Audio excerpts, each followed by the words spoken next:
Hello, lovely ladies. If you're over 40 and struggling, whether it's brain fog or coping with stress, just not feeling your normal self anymore, well, this might be for you, because we are going to be talking about the menopause. And often ladies aren't aware of it and aren't aware that it can affect us as early as our early 40s. So over the next few weeks, I'm going to be looking at different aspects of the menopause, different symptoms, how we test for it, looking at some of the solutions around getting through the menopause. And just for those that don't know me, I am Dr. Sally. I've been a GP for 22 years and over the last 10 years have developed an approach to health that looks at the root cause instead of just treating symptoms, looks at the whole of you instead of part of you. And I use lifestyle and nutrition to help people recover their health. Thanks guys for joining me. Any questions, pop them in the box. And I have a particular interest in women's health. And personally, I'm 46, and so all of this is really very relevant to me too. And it grieves me really when it comes to hormonal health and the menopause. The number of women that I treat who will look back at their story and realise that actually earlier on it was just the menopause. There was nothing wrong with them. It was just the beginning of the menopause. They didn't realise, lost confidence in their work, lost confidence in their body, lost confidence in relationships and in their bedroom. And you know, even just putting out this post this week about doing some menopause stuff, people DMing me with really painful stories of their struggle, and often not getting the support or help or information that they need. So I thought, well, let's do a focus on the menopause. We're going to call it Menopause Monday. And today I just want to go through the basics, like what is it? What is the perimenopause? You know, what is early menopause? How do we test for it? What are the symptoms? How does it feel? And then we'll start unpacking that in weeks to come. And if you can just keep your questions coming, you know, over time, I can answer those questions and create, you know, this dialogue around this really important issue. So, you know, first of all, what is a hormone? Like, a hormone is just a chemical messenger in our body that goes around giving information and feedback to the brain, and is really just helping coordinate our body's function and help us to flourish. And we have particular sex hormones. You'll hear them: estrogen, progesterone, testosterone. They're made in our ovaries primarily, but also they are made in other parts of the body. And during those fertile years, when we have periods, when we ovulate, when we have the opportunity to make babies, our hormones are cycling roughly every month. And they're changing day to day. And I think what's really, really important to understand is that, you know, hormonal health and the menopause is more than just periods and night sweats. That's what I hear women talk about. It's so much more than that. And our progesterone and estrogen and testosterone actually impact many aspects of our health: our brain health, our heart health, our gut health, our muscle health, our immunity, inflammation in our body. And that's why women actually can have an array of different symptoms affecting different aspects of their body. And it's more than just periods. Now, from a medic, we say that you have gone through the menopause when you haven't had any periods for 1 year. The average time that a woman goes through that, the average age, that a woman goes through that is 51. And the best predictor probably of knowing when you're going to go through it is actually ask your mum when she went through it. That's often the strongest predictor. We don't have tests at the moment to predict when you are going to go through it. But there's this phrase called perimenopause that you might have heard of. And this is the transition period during which these changes, you know, go on in our body. And sadly, you know, our ovaries don't just do a steady decline and everything gradually, you know, gets to a new normal. No, I say to women, think more like a bungee jump. You know, one day your ovaries are full on and working and the next day they're not. And it really does have an impact. Remembering just how that affects every aspect, you know, of our health, our brain health, gut function, you know, our muscle health, as well as our periods. And that's why it can be quite a tricky transition. And some, you know, some women, I would say few women get very few symptoms. They reckon about 80% of women will have at least 3 symptoms of the, a few symptoms of the menopause, and 25% of those women will have a really rough ride and find it very difficult to transition. Now, on the whole, it can be a few months, but it can be, you know, the majority of women, it's a lot longer than that. And a third of women, it's a 10-year period, a 10-year transition. Not to say that the symptoms are going to be awful all of the time, but that you could still have symptoms, you know, over that period of time that's all related to these hormonal changes. So it's really important to remember that. Now, is there a test? You would think so. Oh my goodness, like it is a natural process. All of us as women go through it, and yet still there is no particular test that helps you know whether you're in that transition period. You can do tests once your periods are finished in the post-menopause, but that's not much use. By then we know what's going on. And so it is, you know, it is more about story. Actually, just let me say something about testing, because this really grieves me in clinic. Is I have women come in, with an array of symptoms, and I will talk about the perimenopause, and they'll go, oh no, my doctor's tested for it, it's not the menopause. You cannot prove that through a medical test. And if that has been the story that you have been told, I would push back. There is no good test that can tell us we're in the perimenopause. It is about story. It is intuitively knowing what's going in your body. It's about tracking that. It's about listening to your body, and it's being able to communicate that, you know, to the healthcare provider in front of you.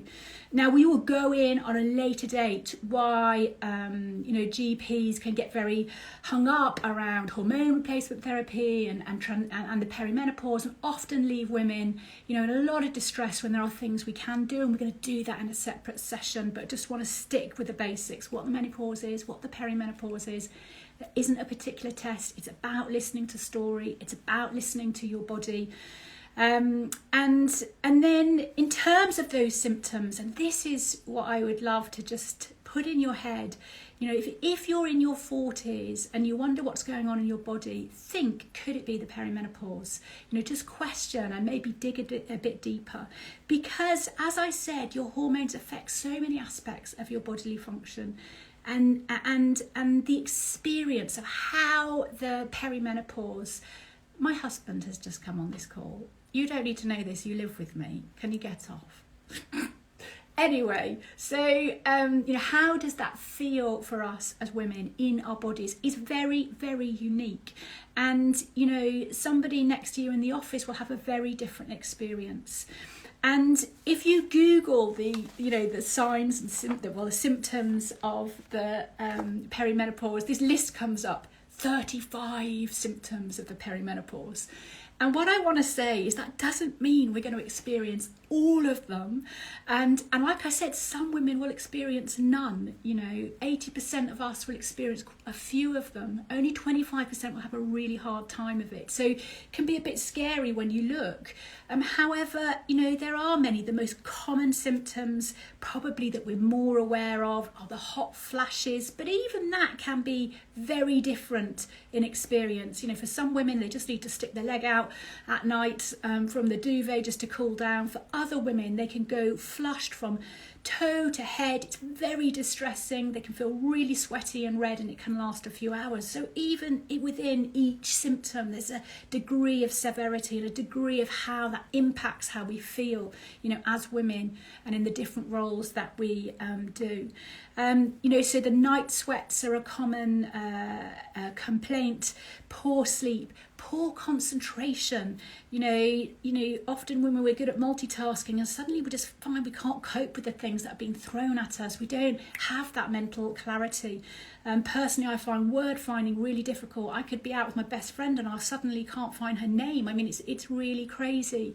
And so lack of libido is often, a common complaint.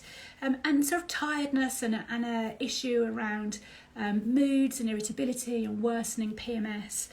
And then in terms of how it affects your periods, again, hugely varied. You've got women who have lighter, more irregular periods, and you have women that have terrible, heavy periods, and so it can go either way. And then the less known issues are things like muscles. Our muscles just aching, taking longer to recover after we've done exercise, joints feeling more stiff and sore, our hair changing, like the texture of it being more coarse, obviously getting more grey, and even some hair loss, our hair getting thinner. As I've said, it affects mood, but actually, it can mimic anxiety and depression. And this is another big bugbear of mine, is when I see perimenopausal women treated for anxiety and depression with, drugs, when actually that isn't the issue. The issue is the perimenopause, and we need to be treating that if we want to use hormone replacement therapy as medics. And then the issues around brain, I think, again, is often overlooked.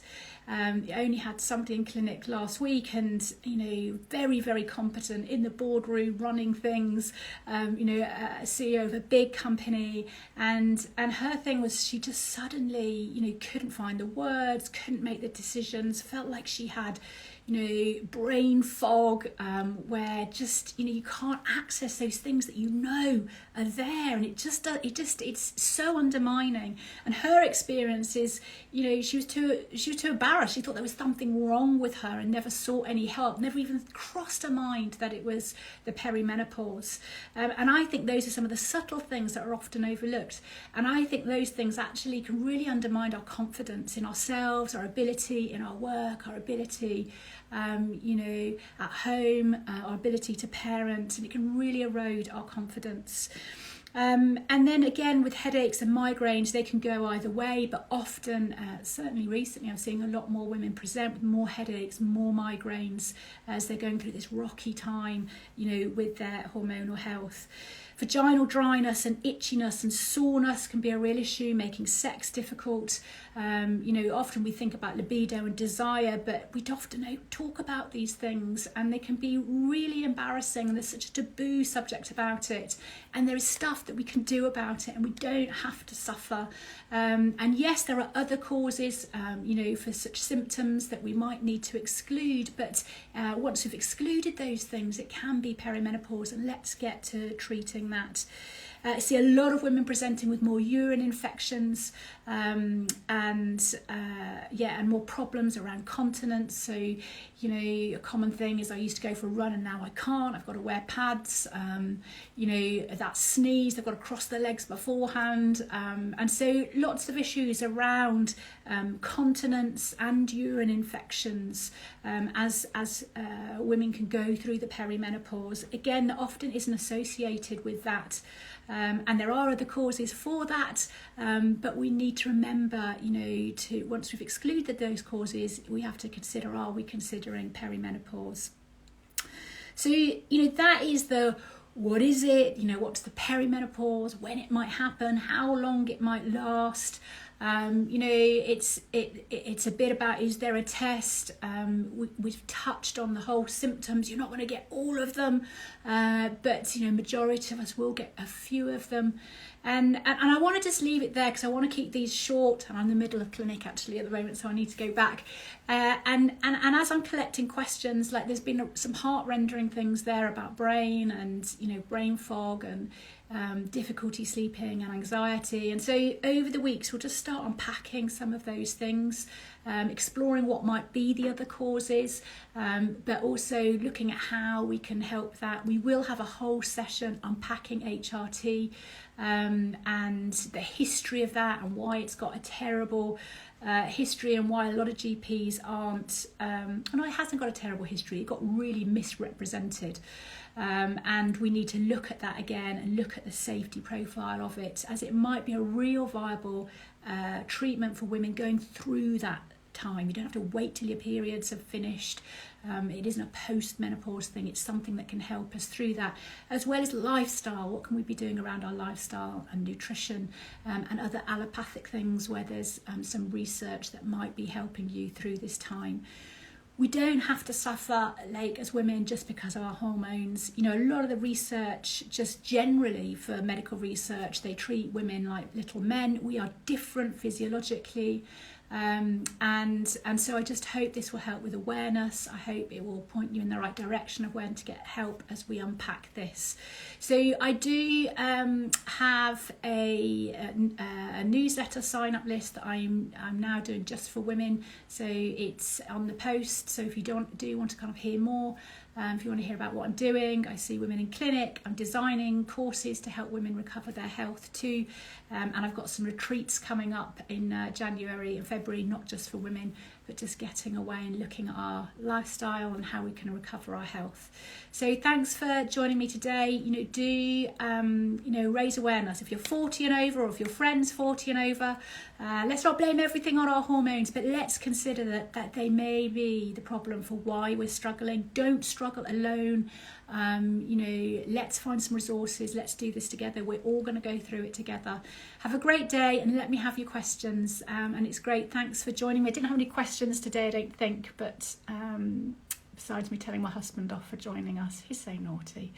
Anyway, have a great day, and I'm going to go back to clinic. Bye.